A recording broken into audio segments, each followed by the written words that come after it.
is there a way that we can start taking these journeys ourselves? The journey is inevitable. You're going to have to take it yourself. Most of us postpone it until the very end of our lives. First thing we need to understand is we got to transform 3 dreams in order to become a dreamer, to dream the world into being. And these are 3 nightmares, collective nightmares. It's the nightmare of bad love, the nightmare of death, and the nightmare of safety. You need to make that experience consciously to see that light, to work with that light, and bring it back with you so that you can then practice fearlessness.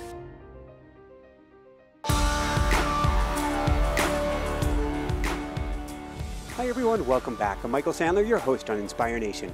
If you've ever wanted to learn the ways of the luminous warrior, then do we have the Heart of the Shaman show for you.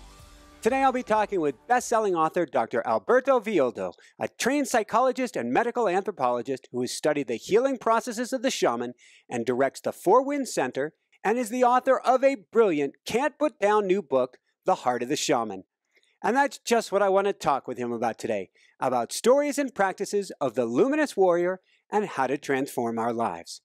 That, plus we'll talk about the power of hummingbirds, bullies and prayer, the wild man of the jungle, love and popcorn, being ground into cornbread, what on earth's the Blue Madhouse, a horse named Herschel, and what in the world kissing glaciers and a blue lagoon have to do with anything. So welcome back to the show, Alberto. Are you ready to shine? You got it, man. Totally. Absolutely. Woohoo! So before we dive right into things, real briefly, because I know we're I won't call it short on time. We've got a good compressed portion of time today. How did you end up leaving your teaching job and heading for the Andes? Well, I had a really cushy job. I thought I had it made. You know, I was one of the youngest faculty members to the University of California system, on track to become a professor, running my own brain research lab in the brain laboratory at the biology department. And then I realized that we were slicing and dicing the human brain and putting it under the microscope. And one day I realized I was looking out of the wrong end of the microscope. I had to go bigger and bigger instead of smaller and smaller. So I left my lab and I went to the Amazon and spent the next 25 years working with the shamans and learning their healing practices, how the mind can heal or it can kill. And we know how it can kill. We know that we can worry ourselves to death. We can create incredible stress, but we don't know much about how it can heal. And that's what I've dedicated my life to. And my new book is about the core teachings of the shamans, of how we can dream our world into being. It is an absolutely beautiful, beautiful book. When I say can't put down, you can't put it down. What is a luminous warrior? Well, these are the core practices of the shamans. The luminous warrior is a man or a woman who's willing to speak her truth, who does not take the most convenient or easy path, but really is willing to stand up for what they believe in and speak it out, and has no enemies in this world or the next. So this comes from the encounters that the Inca had with the conquistadors. The conquistadors decimated their people, but the luminous warriors knew that at any other time in history, that Spaniard adversary could have been their best friend. They could be sitting around a fire and sharing stories. So they had no enemies in this world or the next. And this is the core practice. It's a practice of peace, no matter what you have to do at that moment. And sometimes speaking our truth requires a tremendous amount of courage. And the luminous warrior, just the last thought, is a practice that can take you to experience the journey beyond death. And that takes tremendous courage. And that's where the fearlessness of the warrior comes from, of the luminous warrior, the peaceful warrior, because they have journeyed beyond death and they are no longer haunted by death. So as somebody who's had a couple NDEs, or what I call cosmic whacks over the head with a 2x4, what do you mean to journey beyond death? Well, when you have a couple of near-death experiences like you have, it's because you didn't learn from the first one completely. You are so correct, Alberto. You are so, so correct. I have a friend that's been hit by lightning 5 times. So the task is to discover infinity, discover your infinite nature. We've all heard that we have an immortal soul, but that doesn't count. You've got to make the journey yourself and discover infinity. Discover that that's your true nature. And then you don't have to take anybody else's word for it. You've been there and you receive that wisdom and you bring it back as you have, and your life changes. Absolutely. You've got a mission. You're dedicated to it. You're fearless because you know death is a doorway. But reading about it is only half of the equation.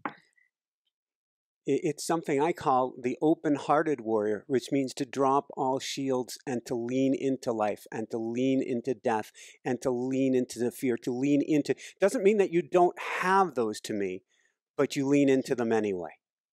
Absolutely. Because it is a path with a heart. You lead from your heart and you let your heart guide you. Woohoo!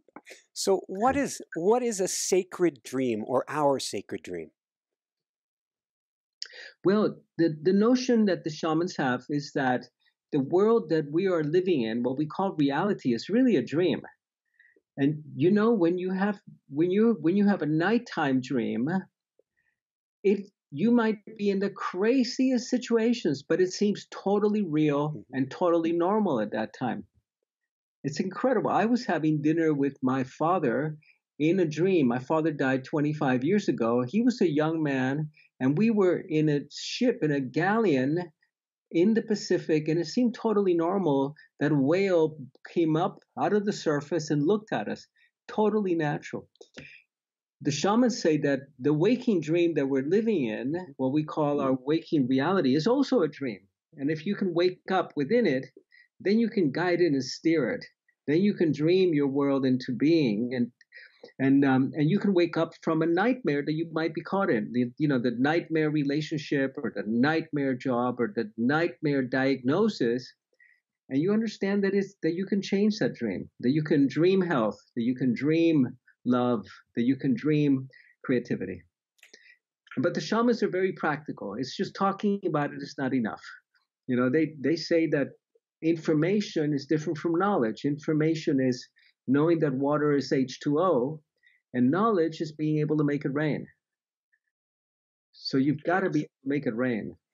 Let's talk about, in a minute, I want to talk about making it rain. Before I do that, a little bit more background. What is primordial light? So the source understanding of the shamans, and this is derived from personal exploration. I belong to a club in New York that's called the Explorers Club of New York. And it's an amazing club. I'm the first member to be elected as a fellow because of explorations in consciousness. But I was sitting in a bar, and there's this old guy, and I asked him, what have you done? He says, I've been to Antarctica 37 times. And the guy next to him, I asked him, where have you been? He says, I've been to the moon twice. So these are the explorers of our world. They asked me, where have you been? And I said, I've been within. And they go, wow, what did you find? So this is the task of the shaman, is to explore that inner territory courageously and to find the wisdom that is hidden there. And then to manifest that wisdom in your life and in the planet in a way that's creative and fun and serves humanity and all creatures. But the shamans are very practical. They want to know, how do you do it? Don't just tell me about it. And that's actually the big question for today. So I want to talk about first how we realize we're under the spell of a daydream, and then how we become, I'm going to call it, to use the vernacular of the explorers, how do we become an intronaut? Yep, that's it. Well, when you become an intronaut, the first thing you find is darkness. You close your eyes and it's dark. And the darkness is scary. And there was a time when the world was only lit by fire. And when you light a fire in the jungle, I've been around many fires, you know that it kind of keeps you safe from the dark. But once you go into the dark, you find that hidden in the dark is the primordial light of creation, that everything is light, including you. And this is what the shamans understood, that when you put a log in the fire, that what you're doing is you're releasing the bands of sunlight that have wrapped themselves around the trunk of a tree as the earth turns around the sun. You're setting that sunlight free again. And that when we pass, we're also light. When we pass, it's like that log in the fire. Our light is set free once again. So you want to discover that before you pass. Not the 10 minutes before you die. It's like a long time before you die. So you can bask in that primordial light. And that's the creative fabric from which everything emerges. Now you've got to learn to navigate that territory, and this is what the Tibetan shamans and the Tibetan Buddhists and the Native American shamans of the Americas, they were masters that most of us discover only after we die. Did you have any experiences of as you had your near-death experience? My second one, but it wasn't the traditional, didn't go down a tunnel, didn't have anything of that sort. I stopped breathing. And without words was given a choice of, do you want to stay? Because there was a choice of going into bliss or going into harrowing hell. And harrowing hell was going back into this world with a broken body and trying to figure out how in the world to make it until emergency crews could get to me. And my wife had come running back by my side. It was a hiking accident, and I was actually in freezing cold water, which is probably what saved my life, that and universe. Yeah. And I chose door B, the painful door. What happened was I had to manually start breathing again. And so I couldn't just tell myself to breathe. I had to physically each breath take because I couldn't breathe. But what I did to breathe was, to me, there was the brightest sunshine I had ever seen above me. And I'm not convinced that it wasn't just the brightest sunshine I've ever seen, but I had to breathe in light and just inhale all the light I could and then send out love. I was actually trying to pump out love to everybody around me as I'm doing this. And sorry, I get stuttery at this. Breathing in light and sending out love kept me going for an hour until the emergency crews got there, and they couldn't even pull a blood pressure on me. But I was giddy as a school child. I was in a place of, woohoo! They're completely freaked out, but focusing on light and sending out love kept me alive. You know, it's amazing that you say that, because that is one of the meditations in my new book.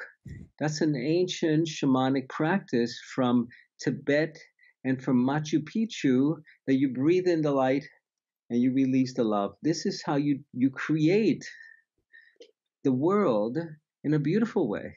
Not just your own health, not just waiting for the emergency crews. This is how we create a field of peace and of manifestation around us. So I'll tell you a funny story. I don't know if I mentioned it in our last program. I was driving to my office with a really well-known Hay House author that you've had on your show, good friend. And I was telling him, there's never any parking spots in front of my office. Ooh, and, danger. And he says, don't worry, I'm going to manifest the parking spot. So he meditates for about 3 minutes, and we get to my office, and there are 3 parking spots. And he says, see, isn't that amazing how we can manifest? And I say to him, if you're so good at manifesting these, why don't you do it once for the rest of your life?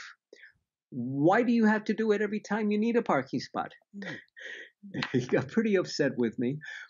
So this is what happens when you work with the light. You don't have to fix the next situation. You breathe in the light, you breathe out the love, and the world organizes itself. So you have the parking spot, you have the beauty, you have the health, you have the abundance. You don't need to write a check to yourself for $1 million. You have the abundance you need because you don't micromanage it. So that's beautiful that you discovered that practice, or it was taught to you perhaps out of necessity, out of Yeah, this it it beautiful it came in that experience. moment. There was, I'm like, how do I do this? How do I stay alive? And that Yeah. was the practice that came to me, I guess, or I guess you could say downloaded or something. I couldn't even tell you.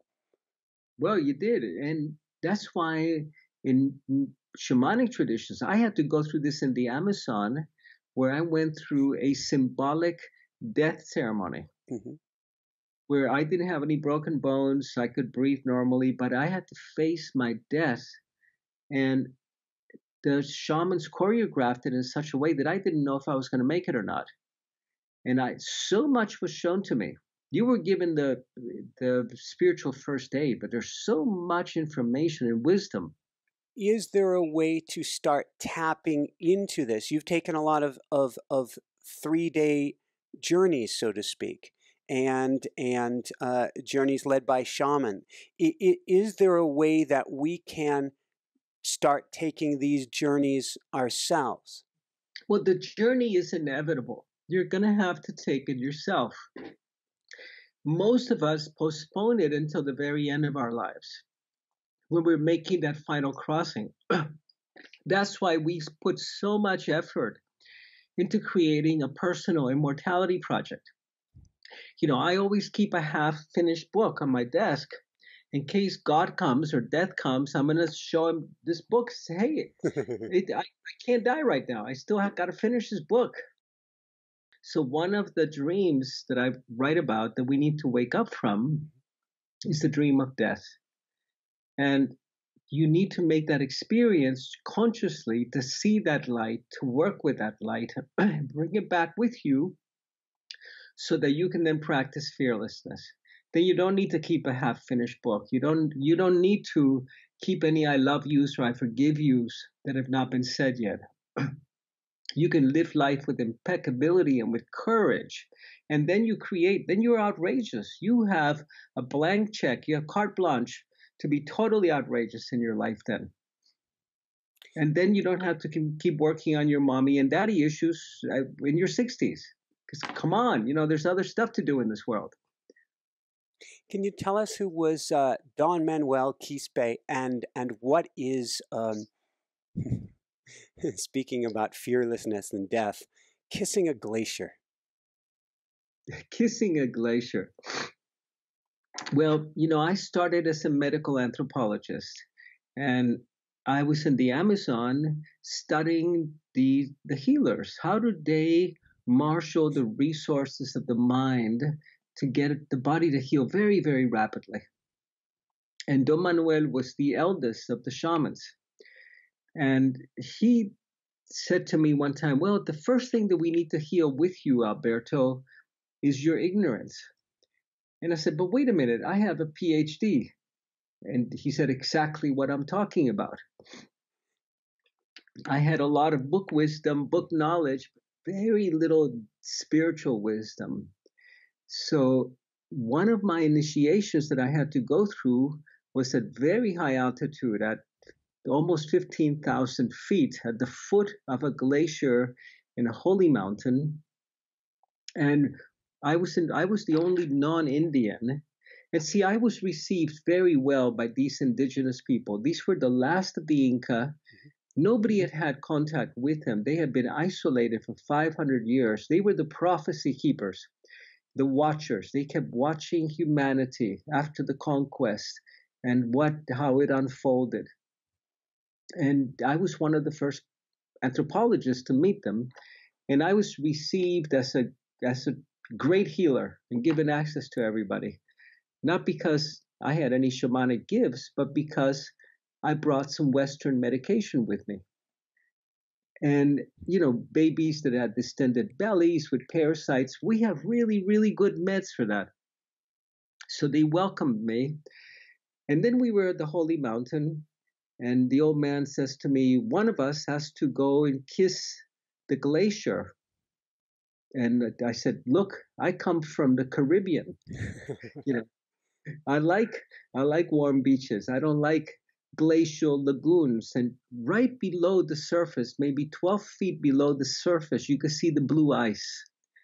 12 feet below the surface of the small lagoon, there was the heart of the glacier. And he said to me, one of us has to go in, and it's usually the youngest, the newest member. I wasn't the youngest, but the newest. And I had, 50 eyes looking at me. So I took my clothing off and I dove into the lagoon and knocked the breath out of me, total ice cold water. And the speed of the dive takes me to the bottom, and I kiss the glacier, and I come back up, and they pull me out of the water, and they drive me out, and everybody's cheering me on. I asked them, because I had an out-of-body experience when that happened. I could see my body going in, but just like it knocked the breath out of me, it knocked the spirit out of me. And after I came back into my body and stopped shaking, I said to the old man, how was it for you when you had to go kiss the lagoon? And he says to me, nobody ever does that. That's really dangerous. So they had set me up, of course, as a test. And I passed. I guess I passed. And that's and what I loved, and I remember we were coming down the mountain. That night we saw all kinds of amazing lights in the sky. Lights shooting across the sky, lights shooting across our camp. And we're coming down the mountain, and we run across a group of French researchers, UFO researchers. They were looking for ETs. And they asked, through a translator, they asked the shamans, have you seen any lights in the sky that are kind of acting strangely? And they go, no. Have you seen any lights that suddenly change direction? No. And I'm looking at them, I said, we saw a dozen of those last night. So they deny everything, and the researchers leave, and I ask them, why did you not tell them the truth? He says, well, we don't like those beings that come in buses, they said. Well, buses?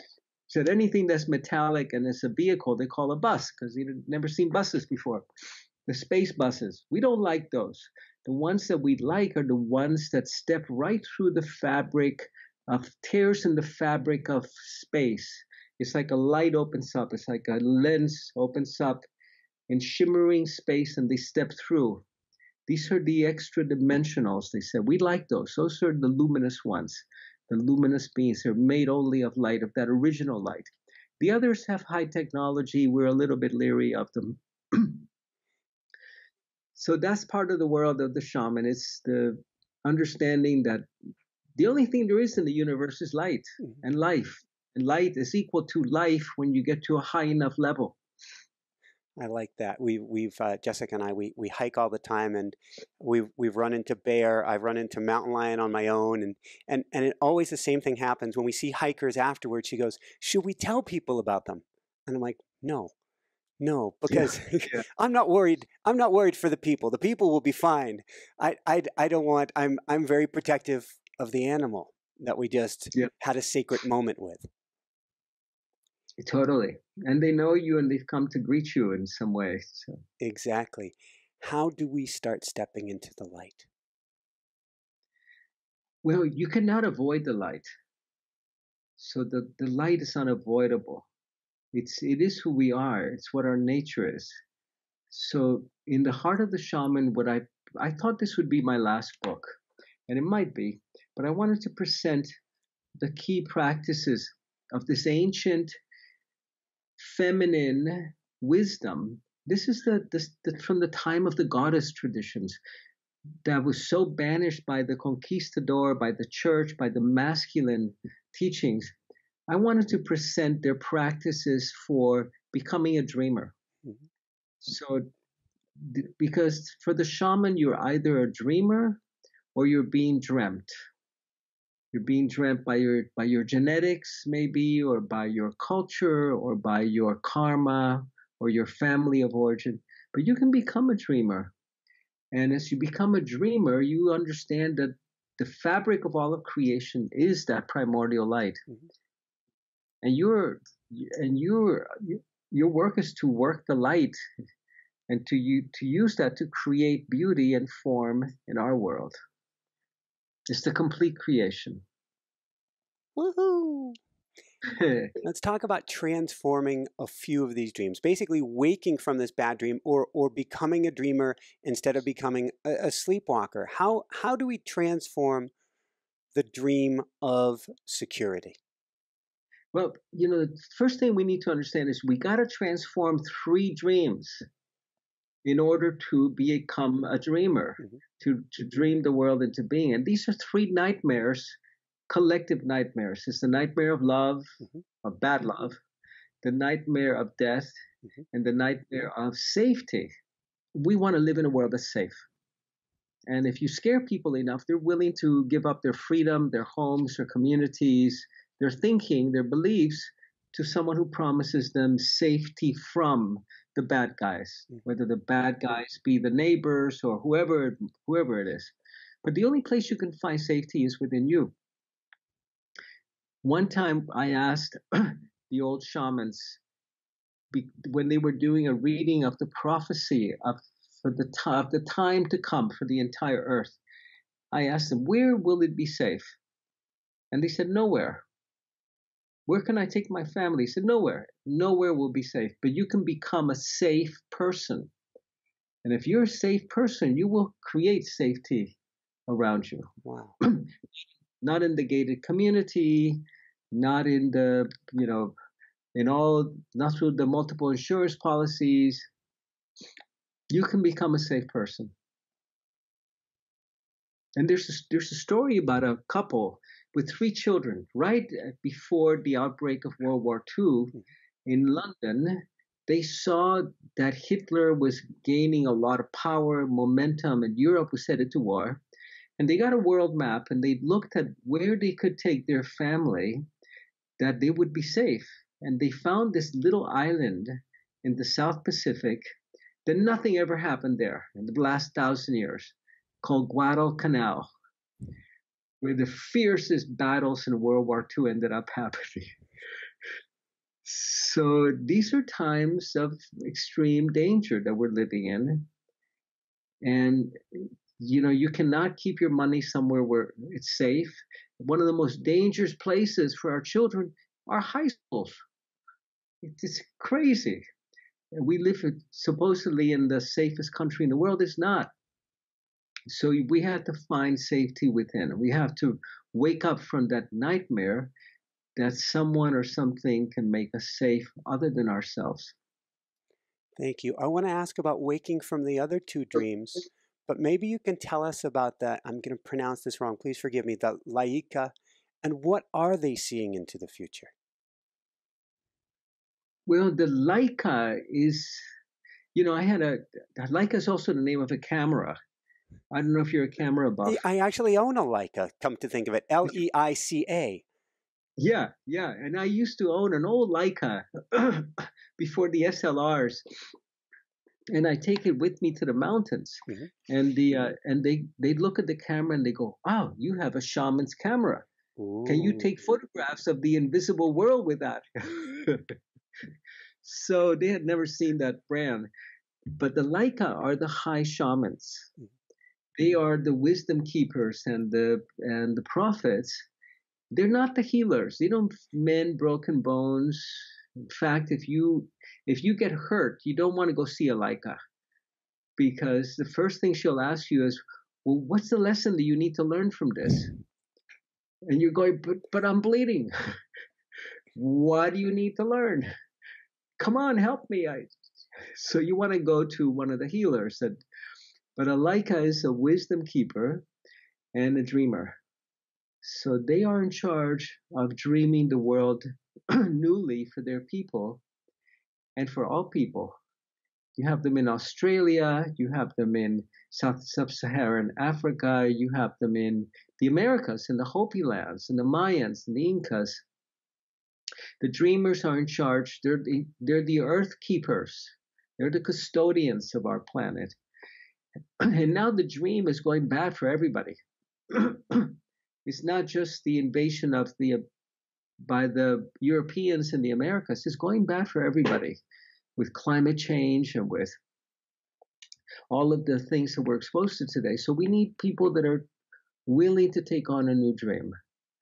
And so what I do today is to train modern shamans, modern laikas, that can help their clients or dream a health into being, dream a life of that's sustainable and that's peaceful and that's beautiful, because this is the art.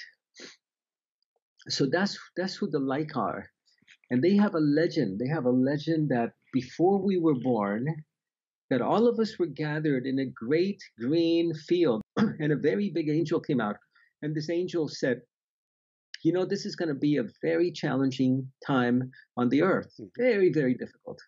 We're going to have climate change and famine and warfare and rap music, and we need healers. You had to throw that in. I love it. Yeah. So who wants to come? And we all volunteered. We wanted to come and be part of this great change. And that's who the Laika are. And they're you and I, because we've had many lifetimes meditating in a stone temple above the snow line, or sitting around a fire with a buffalo behind us. We've not been born white Europeans nonstop for the last. We've sat together around sacred temples, all of us listening, and we've come here to do the work of creating beauty. But to do that, we need to wake up from these three dreams that we confuse for reality. It's like the nighttime dream can be so absurd, but it's totally real inside the dream. And then you're telling it the next morning to someone, and you're going, "Wow." So let's talk about the other two dreams and waking from the dream of love, or as you say, bad love. The love is beautiful. Love is the fabric of the light, of that light of tea that I write about in the book. The primordial light is this quality is love. But the nightmare of love is when we try to find love in another person or through another person. And that is so beautiful. You recognize each other, you fall in love, and then 2 years later you're going, "Oh my God."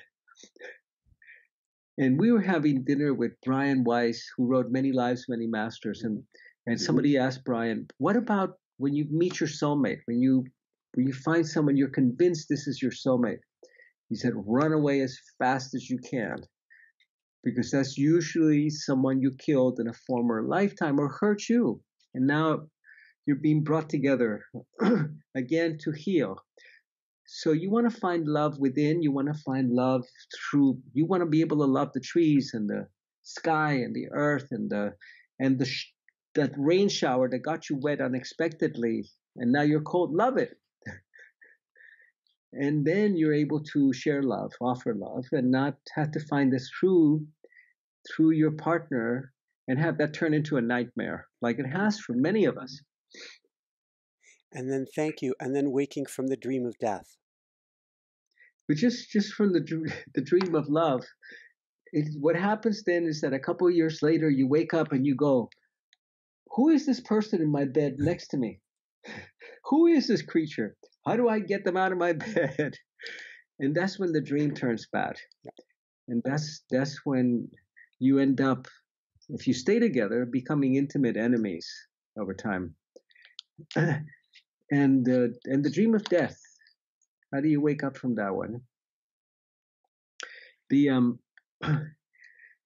the death is inescapable. It's the mortality rate is still 100%. But the journey beyond death was reserved for the very few in the past. It was reserved for the enlightened ones. It was reserved for the visionaries, for the awakened ones that were able to glimpse through the veil between the worlds. And today it's available to all of us.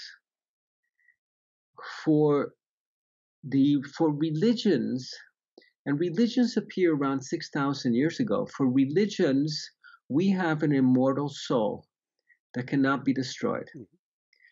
For the shamans, you have the possibility of an immortal soul, but it's not a given. different worldview. It says that the reason you're here, and one of my teachers said to me, he said, Alberto, we're not here to grow corn only, we're here to grow gods. Is that we're here to learn the lessons that we've come to learn, to be in service, to grow our luminous bodies. And they say that we have only 9 lives, more or less, add a couple here or there. If we're good to the animals, we get a couple more credits. But if you don't do it within these few lifetimes, then you lose your chance. Then you're mulched. So there's no time to waste. Then that story of I don't have enough time to meditate becomes utterly absurd, because that's the only thing you should have time for is your spiritual awakening and developing. And then, luckily you had a wake-up call. I've had it too, and we survived them. So now we're dedicated to awakening and to being in service. What is Ayni, if I'm pronouncing that right? Ayni. Ayni. Ayni is the basis of the philosophy of the shamans, and it means right relationship. So that you have to be in right relationship with your village, with your family, with your ancestors. If you're not honoring them, if I continue to blame my mother for not breastfeeding me long enough, and that's why I turned out the person I turned into, then I'm not in right relationship with my ancestors. I want to honor them and not hold them in the gutter responsible for everything that might be wrong with me. And you have to be in right relationship with your destiny. So this is the foundational principle. It's called Ayni, Ayni. It means reciprocity, giving and taking. Not only taking. They say the white man only comes to take and not to give, but to give and to take. This natural exchange that we have with each other and with nature. The Buddhists have a similar concept. They speak about right speech, right action, right thinking, right relationship. And it's foundational, because if you don't speak right, if you don't speak the truth, it will come back and bite you. Yeah. And if you have the opportunity to speak the truth, but you don't have the courage to do it, it'll come back and bite you even harder. So Ayni means living in a state of yes, of saying yes to spirit, and not, when I have enough money in my bank account, when my retirement plan is fully funded, or when I finish doing the New York Times crossword puzzle. Now it means living in a state of yes with spirit and with your own heart, because your heart is spirit, and that's why it's the heart of the shaman. Beautiful. On that note, since you were talking about give and take, what's a giveaway? And then maybe we'll talk real briefly about the 3 giveaways. The giveaway is there's a lot of wisdom in the spiritual teachings of all traditions, and it's not really fully yours until you're able to give it away. So you don't fully have it until you're able to share it with another. And the giveaway is your relationship to the cosmos. It's one of generosity. You cannot expect the cosmos to be generous with you and to provide you with abundance if you're not generous with the cosmos and with others and offer yourself abundantly. So that's the principle right there. Is that the more you give, the more is bestowed upon you. And that's a necessary practice for us today, where we don't have enough. Oh, man. And the first giveaway of the 3 giveaways is really not easy. We're not talking about giving away well, it is a gift, but it's difficult. The gift of truth. The half-truths are so much more practical, but the full truth, it's transformational. It's totally transformational. And today we are we're being told only the relative truths, not the absolute truths, the convenient truths, and not the profound truths. It's happening in the political front. You read the politics; they're all lies. We're being told untruths, but they're convenient. But say, no, this is not true. The truth is this. At the national level, at the level of relationships, of intimacy. So yeah, the practice of truth. Wow. So you shall speak the truth, and it shall set you free. And not only that, but if you practice the truth consistently, then eventually everything that you say becomes so. Huge. It becomes true. Yeah. Let me share a story with you, because go for it. I have an elderly mother and 94 years old, and we had a hurricane not too long ago in Miami. And she doesn't like hurricanes. She's scared of them, concerned about me. So I'm trying to get out of Miami on the first flight to New York because I have to give a talk. And the storm is howling, and it's 6 a.m, and I'm at the airport trying to get on the first airplane. And I'm in the American Airlines lounge. And she calls me up at 6:30, and she says, Is there light? Is there light where you are? And I look around, and the place is really brightly lit. So yeah, there's a lot of light here. She says, oh, I'm glad you haven't lost electricity. Is it windy? And I'm listening. Yeah, it's howling outside, but I'm warm. There's light. She says, oh, I'm so glad you're safe. I was really worried about you. I wasn't going to tell her I was boarding a plane in 15 minutes to fly right into the storm. So that's a relative truth. Yes, there was light. I'm drinking a cup of coffee, and it's not the truth. So we have to be practitioners of deep truths.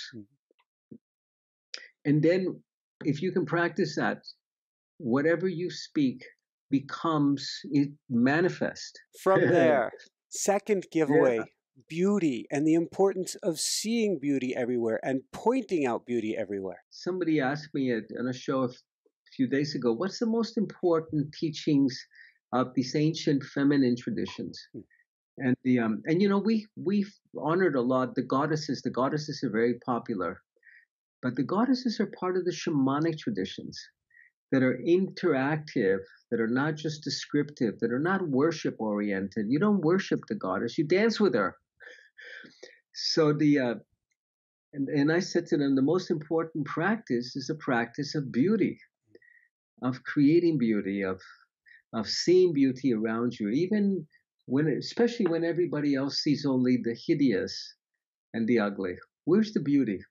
Find the beauty, grow the beauty, and bring beauty. And one of my favorite prayers is from the Navajo that says, beauty before me, beauty behind me, beauty all around me.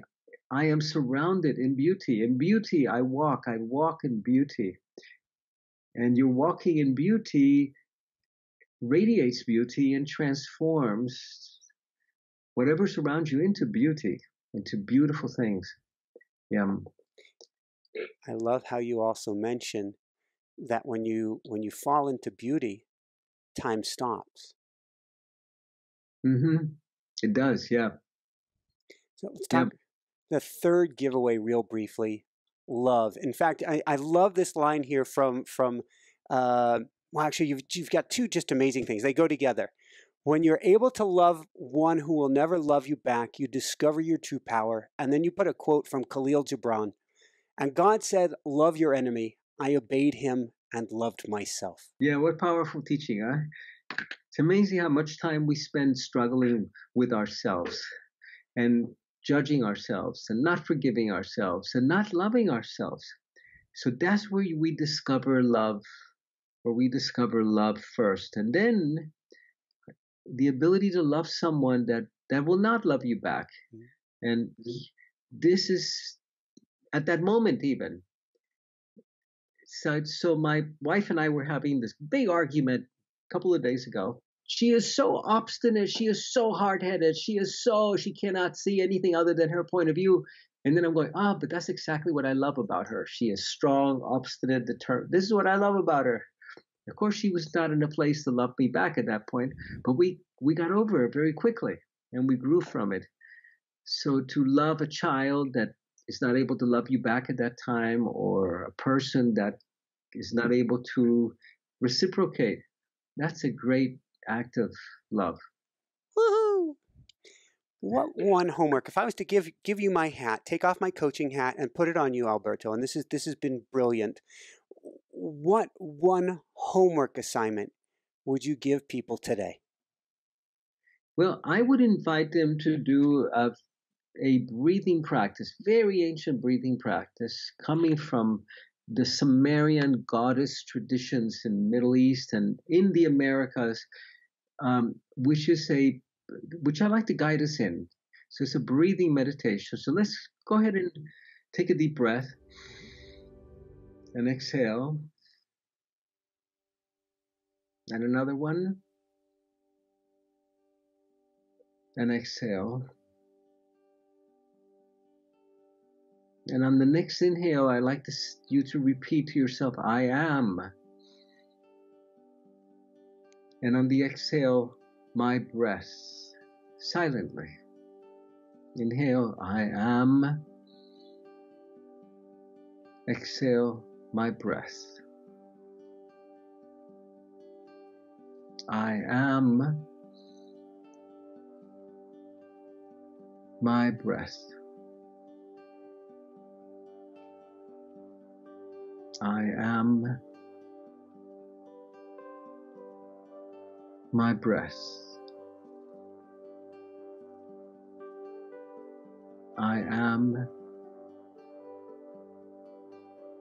My breath. 3 minutes a day.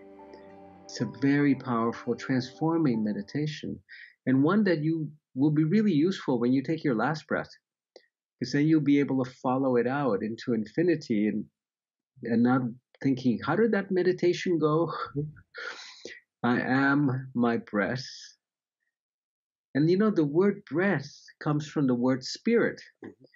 So respiration, spirit is the foundation of the word breath. You inspire and you expire. When you expire, you have an expiration date. Your breath is lost. You've lost the breath. So I am my breath.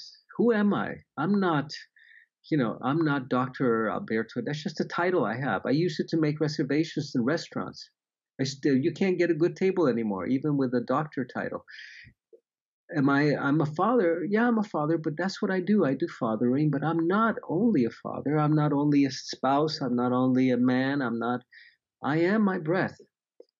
This is who I fundamentally am. Everything else is what I do.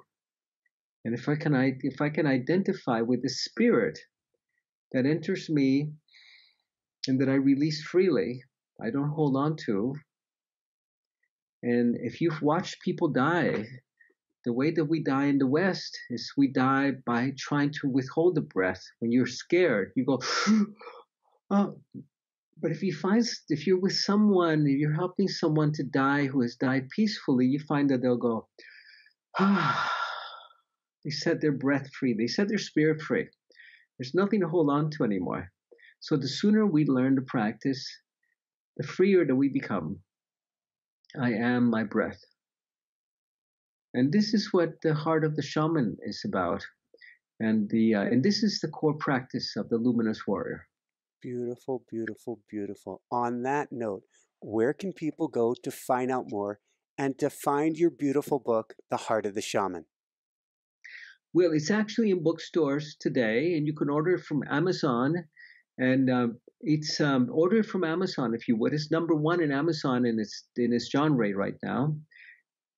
So Amazon or Barnes and Noble or any of the booksellers, or you can come also to my website at thefourwinds.com, thefourwinds.com, or Google me, Alberto Shaman Detox Program, that people can do to activate their higher order neural networks that will detox your body. It's a free program that you can take.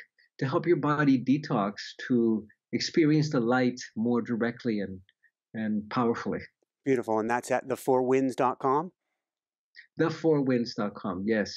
Beautiful. And if you didn't catch thefourwinds.com, come on over to inspirenationshow.com. We'll get you over to thefourwinds.com. And I'm also going to appeal to everybody that when you order the book, when you go over to Amazon, leave a review.